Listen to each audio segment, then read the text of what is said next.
નમસ્કાર, આપ જોઈ રહ્યા છો સ્પાર્ક ટુડે ન્યૂઝ। સામાજિક કાર્યકર પપ્પુ સોલંકી દ્વારા શ્રી કૃષ્ણ જન્માષ્ટમી મહોત્સવ નિમિત્તે મટકી ફોડનો કાર્યક્રમ રાખવામાં આવ્યો। નંદ ઘેર આનંદ ભયો, જય કનૈયાલાલ કી, હાથી ઘોડા પાલખી આવા નારા સાથે આખું જ વાતાવરણ કૃષ્ણમય બની ગયું હતું। સમગ્ર લોકો જે ઉપસ્થિત હતા તેઓએ કાન્હા જન્મોત્સવની ઉજવણી નિમિત્તે ખૂબ જ ઉત્સાહભેર આ મટકી ફોડનો કાર્યક્રમ નિહાળ્યો। વડોદરા શહેરમાં સામાજિક કાર્યકર પપ્પુ ઉર્ફે જીતેન્દ્ર સોલંકી દ્વારા દર વર્ષે મટકી ફોડના કાર્યક્રમનું આયોજન કરવામાં આવે છે। આ વર્ષે પણ સમા વિસ્તારમાં મટકી ફોડનો કાર્યક્રમ રાખવામાં આવ્યો, જેમાં મહારાષ્ટ્રથી મટકી ફોડ મહારથીઓ દ્વારા ફોડવામાં આવી હતી।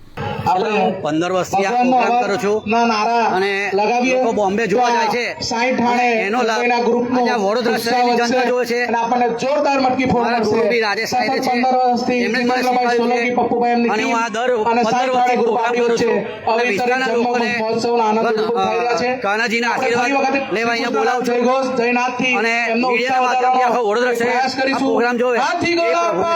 કેટલી જગ્યાએ મટકી ફોડનું કાર્યક્રમ છે, 5 થી 7 જગ્યાએ મારી મટકી ફોડનો પ્રોગ્રામ છે। આખા વડોદરામાં 10 મટકી ફોડ મારી થાય છે।